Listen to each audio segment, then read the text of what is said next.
Alors, aujourd'hui, je vais parler d'un film. Aujourd'hui, je vais parler d'un film.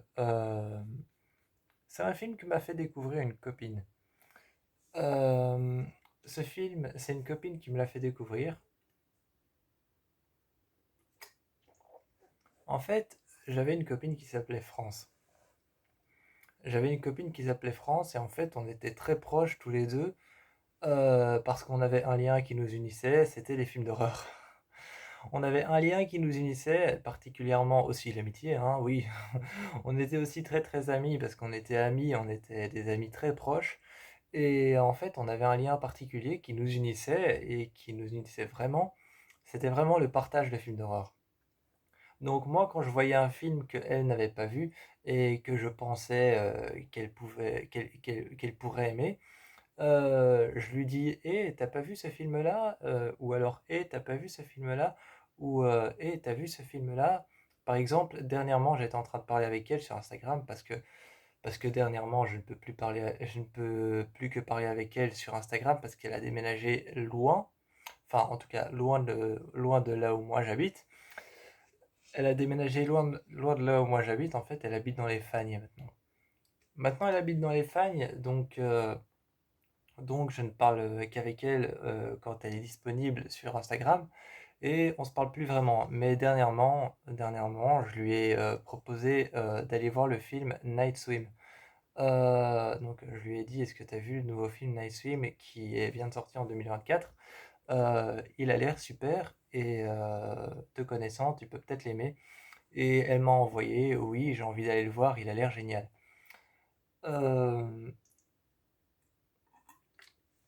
mais quand on pouvait encore, quand on pouvait encore parler ensemble, enfin je veux dire quand on pouvait se voir, quoi, quand on pouvait se fréquenter, eh bien c'était justement à l'école. Mais moi, comme j'ai quitté l'école depuis 3 ans, un truc comme ça, 3 ans, 4 ans, 5 ans, je sais plus. Le temps passe tellement vite quand tu vas plus en cours. Euh, Eh bien, un jour, elle est venue me trouver lors d'une récréation et elle m'a dit: «Hugo, est-ce que tu as vu le film 28 jours plus tard?» Alors je lui dis: «Non, j'ai pas vu le film 28 jours plus tard.» Elle me dit: «Regarde-le, tu vas adorer.» Et en fait, elle m'avait pas prévenu que c'était des zombies. Elle m'avait pas prévenu que c'était des zombies. C'est le genre de choses qu'on ne prévient pas. Moi, par exemple, elle aime pas trop les films elle aime pas trop les films d'esprit et de paranormal. Ça la fait un peu chier. Elle trouve ça trop lent. Un jour, je lui avais proposé le film d'horreur Lazarus Effect.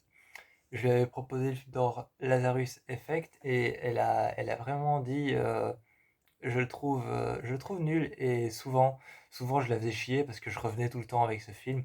Et, euh, et donc voilà, en fait, elle m'avait pas prévenu que c'était des zombies et j'ai regardé. J'ai regardé, mais j'avoue que j'étais plutôt attiré par le film. En fait, il était pas mal. Il était pas mal. 28 jours plus tard raconte l'histoire d'une pandémie qui se répand dans le monde entier.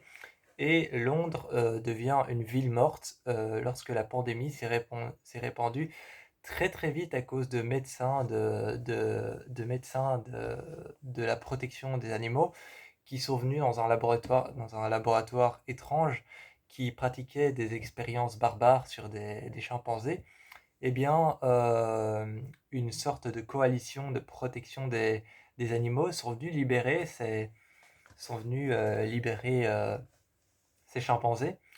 Et en fait, les chimpanzés sur lesquels on pratiquait les expériences barbares, en fait, se sont jetés sur les humains qui sont venus, ils se sont jetés sur leurs sauveurs, sur les humains qui sont venus les sauver. Et un virus mortel s'est répandu dans le monde entier. Alors justement, pourquoi est-ce que j'aime ce film d'horreur? C'est parce que c'est un film d'horreur c'est pas parce que c'est un film d'horreur qui parle de zombies, mais c'est parce que c'est un film d'horreur qui parle de virus. Et les films d'horreur de virus, les films d'horreur de virus, c'est mes coups de cœur à moi, c'est vraiment mes petits coups de cœur. Quand on me parle de films d'horreur de virus, je suis aux anges. Je suis aux anges quand on me dit: «Eh, regarde, il y a un nouveau film d'horreur qui est sorti, un film d'horreur de virus.» Je suis aux anges, j'adore. La dernière fois, ah non, c'était il y a très longtemps, enfin, pas il y a très longtemps, mais c'était en 2016, j'avais découvert le film Viral. J'étais aux anges Quand je l'ai vu, j'étais mort de peur, donc j'étais aux anges. Euh, donc voilà, c'est pour ça que j'aime bien ce film. C'est parce qu'en fait, c'est un film de virus principalement. Principalement de virus, mais surtout de zombies. Excusez-moi si je retombe pas tout de suite sur le mot zombie, mais c'est parce que les zombies, c'est un peu un truc, je vous l'avais dit, que je balaye, hein, que je n'aime pas trop. Ce qui m'a beaucoup étonné, vraiment ce qui m'a beaucoup étonné, c'est qu'ils ont quand même réussi à faire quelque chose qui apparaît souvent dans les films d'esprit. Ils ont quand même réussi à le faire dans ce film, avec des films, avec des zombies, donc avec le sujet qui est des zombies. Ils ont quand même réussi à faire ça dans les films d'horreur avec des démons, ou alors avec des esprits ou du paranormal. Souvent, il y a un endroit comme ça dans lequel il y a plein de draps qui sont suspendus et plein de vêtements qui sont suspendus et t'as une et t'as une et t'as la personne, la victime dans le film qui va commencer à soulever les draps et à avancer et parfois il y a des choses qui vont passer devant elle et là ils ont réussi à faire la même chose avec un humain un des humains qui reste sur Terre, l'un des l'un des rescapés du virus qui est resté sur Terre, qui avance dans une base militaire, et il y a plein de draps qui sont suspendus devant la base militaire, en tout cas à l'extérieur, et il avance en soulevant les draps, et au lieu qu'il y ait des trucs qui passent devant lui, il y a justement des grognements qui se font de plus en plus présents. Et il soulève les trucs et à un moment, il en soulève deux et il voit un zombie qui est attaché, enchaîné, mais qui lui arrive genre presque genre à quelques centimètres de son visage, mais il est enchaîné.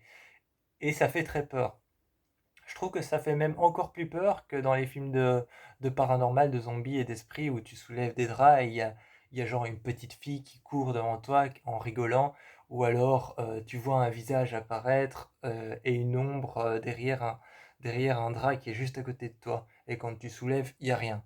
Je trouve que ça fait encore plus peur de reprendre ça et de faire genre tu soulèves des draps, t'avances et tu sais pas où tu vas et t'entends des grognements qui se font de plus en plus présents et tu sais en fait que t'es entouré de zombies. C'est encore plus terrifiant de faire ça. Et c'est ce que j'ai bien aimé dans ce film. C'est aussi que j'ai bien aimé dans ce film aussi que en fait on est tout le temps dans des vastes étendues, comme par exemple des champs qui ont été abandonnés, ou alors des ruines d'immeubles qui ont été détruits. On est dans des vastes étendues, et c'est ce qui rend le truc encore plus terrifiant, c'est que on est dans des étendues vastes et on sait pas s'il y a une horde de zombies qui vont nous sauter dessus, on sait pas s'il y a des zombies qui nous attendent quelque part. À un moment, ils attendent dans les ruines d'un immeuble et ils sont au milieu de la campagne. Ils sont au milieu de la campagne dans les champs et il y a un immeuble qui a été détruit. Ça se voit que c'est récent et qu'il a été détruit récemment. Et ils attendent là et ils passent la nuit. Et très loin, ils entendent des grognements. Et puis ils se mettent tous à prendre leurs armes. Et juste quand ils sortent, il y a des zombies qui commencent à arriver. Et justement, c'est ça qui fait flipper dans ce film, c'est que ils sont principalement tout le temps en train de voyager dans des vastes étendues et dans une ville qui est devenue une ville fantôme parce que Londres est devenue une ville complètement qui a été irradiée et donc c'est devenu une ville fantôme qui est justement qui était par le silence et il n'y a plus rien et chaque fois en fait comme ils sont dans des endroits grands eh bien, tu sais pas ce qui va se passer. Et c'est ça que j'aime bien dans ce film. C'est vraiment ça, donc je vous encourage vraiment à aller voir. Je vous encourage vraiment à aller voir 28 jours plus tard parce que j'ai beaucoup aimé. J'ai beaucoup aimé ce film, 28 jours plus tard. Je vous encourage vraiment à aller voir. Le seul truc qui m'énerve un peu, c'est que souvent, souvent quand je sais qu'on va arriver genre en 2022, bon, quand on était en 2021 et que je sais qu'on va arriver en 2022 ou quand on est en 2023, je sais qu'on va arriver en 2024, bah souvent avant qu'on soit en 2024, je tape film d'horreur 2024 alors qu'on n'est pas encore tout à fait arrivé en 2024 et qu'on est encore en 2023. Et je regarde les sorties. Eh bien apparemment ils vont faire un remake de 28 jours plus tard. Et je suis pas content. Voilà, je suis pas content parce qu'apparemment j'ai entendu quelque part, enfin j'ai vu quelque part sur internet, hein, c'est peut-être faux, hein, qu'ils vont faire un remake de 28 jours plus tard. Et je suis pas content parce que je trouve que c'est quand même un film qui est devenu un petit peu culte et il faut le laisser comme ça, hein. C'est comme Shining, Shining quand ils ont sorti, Doctor Sleep, j'étais pas quand ils ont sorti Doctor Sleep, j'étais pas du tout content parce que je pensais que c'était une reprise de Shining. Mais en fait, quand j'ai compris que c'était juste la suite de Shining, je me suis dit: «Bon, bah, OK, ils ont laissé Shining tel qu'il est et ils ont pas fait une reprise». Mais j'étais quand même pas content parce que Shining, c'est pas un film qui se reprend. Et là, ils vont faire un remake de 28 jours plus tard. Bon, je vais fermer ma vidéo sur ça et je vous encourage à aller voir ce film qui m'a été proposé par une amie qui est juste génial. Et je vous fais un bisou.